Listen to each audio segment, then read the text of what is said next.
Baka pinasok ito dito kasi tinanggal oh, sira oh. Sira-sira lahat oh. Pupunta kami ni Rans doon sa bahay ni na Kapitan para alamin din natin, para malinawan si Commander, hindi maguluhan. At muli ngang nagbalik sila Marcos sa ating pabahay, kila Rose, ay ganito ang kanilang nadatnan. Kinausap nga nila si Kapitan. Tinanong kung anong dahilan, bakit hindi na nagbalik ang pamilya ni Rose. Kung anong dahilan, kung bakit sila umalis sa kanilang barangay. At kaya pala sila umalis doon ay sa kadahilanan na lagi silang pinapatawag sa barangay at ang daming nagrereklamo sa kanila. May mga reklamo na hindi din natin alam kung ano ang katotohanan. At bago natin ituloy ang ating vlog ay papakita ko lang sa inyo ang napakagandang lugar na dating tirahan nila Rose.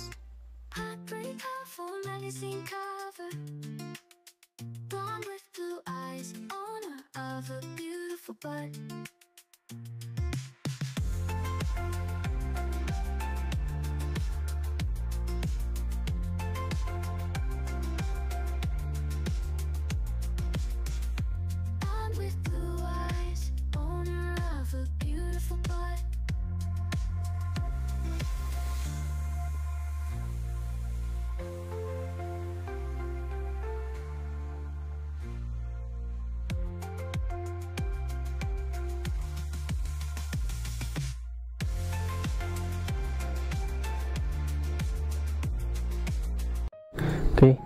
Dito na kami ngayon sa babahay ni Commander dito kana paano? Rose. Kina Rose. Dito na kami sa may pabahay ni Commander kina Rose at bibisitahin din natin ito kasi sobrang naaawa po kami dito sa bahay na ito na parang alam niyo nasayang yung effort naming lahat, nasayang yung tulong ng sponsor. So tara bisitahin natin tayo dito. Kawawa pati yung mga aso dito. Mga payat na. Wala nang nagbabahog, wala nang nagpapakain.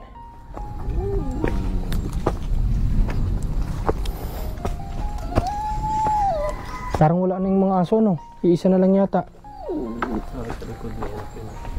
Ha? Grabe oh. Naawa po ako sa bahay. Kasi alam niyo naman yung sa mga nakasubaybay dito dati, isa kasi sina Rose sa talagang inabangan, sinubaybayan dito sa channel ni Commander. Kaya sobrang nakakaawa na makita yung tahanan na pinaglaanan ng oras, effort ng naming lahat kasama ang sponsor ay basta na lang iniwan ng ganito na lang. Kita naman yun, tinan niyo naman yung itsura oh. Ito bali sila lang naman naglagay nito, itong nasa harap, sira-sira na yung mga trapal. Tapos itong kabahayan, yung kabahayan okay pa naman, kaso nga lang unti-unti na rin nagkakaroon ng mga damage kasi nga wala nakatira, wala nag-aalaga. Tara tingnan natin dito. Grabe. Alam nyo naman ang oh sira-sira na yung ano oh. Sira-sira na yung jalousie oh. Grabe. Wala na, sira na oh. Bagsak na yung iba oh. Ito, bagsak na, nilagyan lang ng tape. Tapos hindi na align kung saan-saan na siya oh. Baka pinasukan yan dyan. Baka pinasok ito dito kasi tinanggal oh. Sira oh. Sira-sira lahat oh. Tape. Tape. Tinanggal ito, baka pinasok ito. Pero nandito pa naman yung TV oh. Nandito pa yung mga TV. Grabe. Pero matik parang pinasukan ito dito. Ano? Kasi hindi na siya align oh. Ilan ito? 1, 2, 3, 4, 5, 6. 6 yung tinanggal dito. Baka may pumasok dito. Kasya lang tao talaga. Ha? Kasya lang talaga ang tao. Kasi yung jealousy, alam nyo naman, madali itong tanggalin. Kapag walang taong makikiramdam sa loob, madali talagang tanggalin lang ito. Grabe. Baka may aso dito. Wala nang aso dito, Rans. Kasi kung may aso yun, lumabas na kagad kanina yun. Lahat ng aso dito wala na oh. Isa na lang ang natitira. Nandun lagi sa likod eh. Ha? Hindi, dito yun. Nandito yun. Hindi, wala na dito. Wala na aso dito. Isa na lang ngayon. Kasi kung may aso, kanina pa lang lumabas na. Nung narinig pa lang tayo na pumasok. Nangyari yung aso payat pa.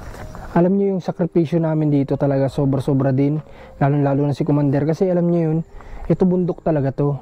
Nung papabahayan si na Rose, wala silang lupa. Ang gusto nilang pabahayan dati, doon sa pinuntahan natin kanina. Doon dapat sila pababahayan. Kaso nga lang, unang-una, nasa ang likod nila dagat din. Pangalawa, hindi nila sariling lupa. Pangatlo, nagkakaproblema din pala doon.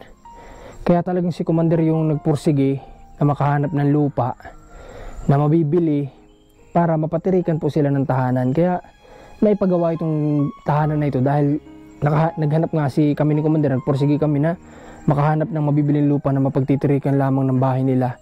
Para na sa ganun, maitayo kasi may sponsor na sila noon. So ito bundok talaga to. Ayan, pakita mo, ito bundok talaga yan. Ano yan? Pababa talaga yan. Parang ganito yan. Itong side na ito. Ganito yan. Simula sa taas. Pag ganun siya talaga.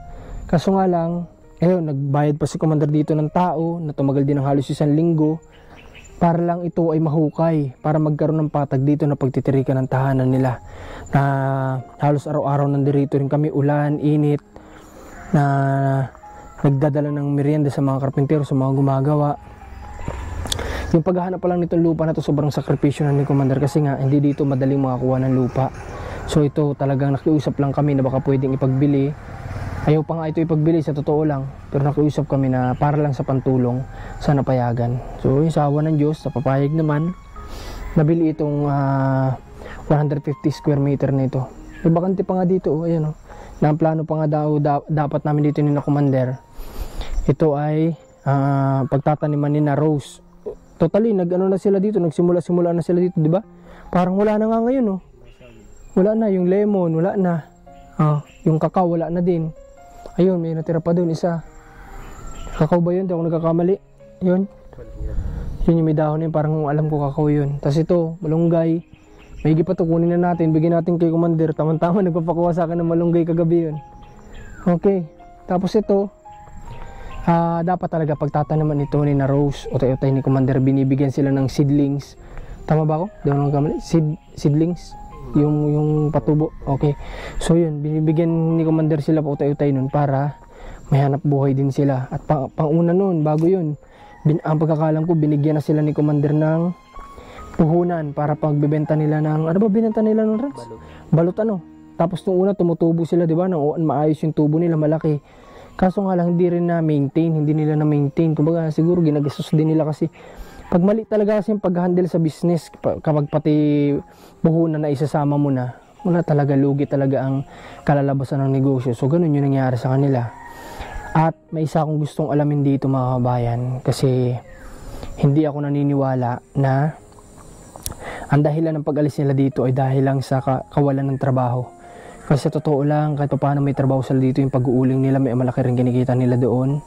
Si Kuya Rolly nagko-construction. Basta alam ko may income sila dito. Kaya hindi ako naniniwala na yun yung reason. So gusto ko lang ding malaman para hindi si Commander naguguluhan. Kasi napapaisip si Commander na kung curious siya, may nagawa ba akong mali, may hindi ba ako naibigay. Sabi ko lahat naman ginawa mo, lahat binigay mo na para sa kanila.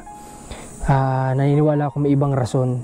So may nakapagsabi din sa akin na itanong ko daw sa kapitan dito, tama ba kapitan? Kapitan sa barangay nito kasi siya daw yung nakakaalam kung ano yung nangyari. So mamaya, after natin dito, pupunta kami ni Rans doon sa bahay ni na kapitan para alamin din natin, para malinawan si Commander, hindi maguluhan. Para hindi niya sinisisi yung sarili niya, Tara. Wala na, pati si Tatay Bin, wala din dito. Yung matanda po na binigyan ni Commander nung nakaraan ng pera na nagbabantay dito. Isa na lang yung aso, ayun, sa labas. May aso, baka mga nagagala lang sila. Pati ito, wala na Sira na nilagyan lang ng kawayan Wala na. May mga gamit pa naman dito. Mga kaldero na lang, kawali, ganyan. Grabe. Kawawa yung bahay, Alam mo din naman yung sakripisyo dito, di ba? Nung nag-ribbon cutting, dito ka ba? Wala ka? Dito. Nung ribbon cutting? Sinong nandito nun? tayo, tapos si Jerry. Tama, dito ka nga. Kasi alam mo yung sinagot mo, tama, dito si Rans. So, alam ni Rans yan, nag-ribbon cutting pa dito nun, di ba? Naghanda pa nun, nagpahanda pa si Commander. Salo-salo. Para lang mapasaya sila at maramdaman nila yung turnover ng bahay sa kanila. So, basta-basta na lang. Sobrang tuwa. Iyak pa nga sila, di ba? Umiyak sila. Mas lalo si Rose. Lalo si Rose. Kasi yung gustong-gusto yung pangarap niya talaga. Pangarap niya magkabahay. Sabi niya, mag-aaral siya na mabuti para, nung nandun pa sila, nung hindi pa kilala ni Commander, mag-aaral daw siya mabuti para na sa ganun, kapag dumating yung oras, mapabahay niya yung mga magulang niya kasi yun yung pangarap niya. Kasi nga, yung bahay nila, isang di pa lang halos, mas mataas pa ako, sa palapa lang sila ng niyog na natutulog. Doon sa pinunta natin na lokasyon kanina, dun yun. So, yun. Nakakaano lang kasi pangarap nila, tapos iniwan lang nila ng ganto-ganto lang. Na hindi ako naniniwala. Andito na kasi lahat, di ba? Magtanim ka. Pwede mong ibenta, di ba? May negosyo naman na binibigay. May negosyong binigay. Walang rason kasi dati, niyarason nila doon sa bahay nila dati. Malayo sa school yung mga bata. Ngayong nilapit. Na ito, inilapit. Napakalapit, walking distance. Walking distance. Wala pa rin. Hindi pa rin pwedeng magrason na baka sabihin malayo. Kasi noong hindi pa rin pwede. Nila doon, eh. Oo. Kaya yun, pati kami din naman naguguluhan din kami. Ano ba yung rason nila? May galit ba sila kay Commander? Pero tingin ko wala naman kasi yung huling bisita dito parang okay naman. Ayun, mga tanim nila to lahat, di ba? Yan sitaw. Ayan meron na Kung naalagaan pa lalo, nat na parami. Ayan upo. Kalabasa ba yan? Upo. Kalabasa. Tapos napakadami nilang kamuting kahoy. Ayan sako pa po ito ng lupa. Ayan, ang tanim pa nila yung kamuting kahoy. Mamaya kunin ko na lang yung talbos niyan, gataan ko na lang sa bahay. Pero ngayon sumama muna ako, Rans, pala bago tayo malis pumunta kay Kapitan. Kukunin ko yung malunggay dun, sayang. At gusto kasi ni Commander, kagabi nagsabi sa akin yun. Maalala ko lang. Ano ito ba? Ito ang papaya. Yan. Kukunin na natin to. Kaysa naman masayang lang. Pag kumuha ba nito, kasama puno, Hindi, lang yan, hanggang 4-5 dahon lang. Mula taas. Bakit? Matigas niya nasa baba niya. Ganun? Ito lang, dito lang? Simula dito, 1, 2, 3, hanggang 4 na tangkay. Isa. Hindi yan, ito. Yan. Ito, matigas na to. Matigas niya. Okay. Ubusin na natin to. Kaysa naman sayang lang dito. Si Tatay B naman kung uuwi dito, hindi naman yun magugulay ng ganito.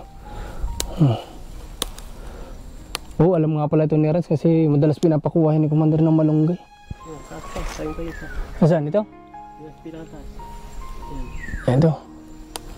Sayang to Ako nangihinayang sa iniwan nila dito na opportunity na pwedeng pagkakitaan, mga tanim na pwedeng pagkakitaan. Ang daming walang bahay tapos sila. Oo. Ang daming walang bahay tapos sila sinayang lang nila itong bahay na pinangkaloob. Alam mo, sa totoo lang, kay Sir Paul, sa nakikita ko kay Sir Paul. Alin dyan? Ito, pwede pa ba ito? Ang liliit naman sobra. Dahon lang sa dahon. Alam mo, sa totoo lang, kay Sir Paul, sa nakikita ko sa kanya, talagang kapag binaboy mo yung pabahay, pinabayaan mo, magagalit talaga siya sa'yo. Parang ka talaga. Pero ito, wala naman tayong kagagalitan kasi wala na sila. Kumbaga, kagaya ng sabi mo kanina, napakadami nangangarap magkabahay. Silang nagkabahay, iniwan pa nila. Parang ganun. Dito, may malunggay pa dito sa harap.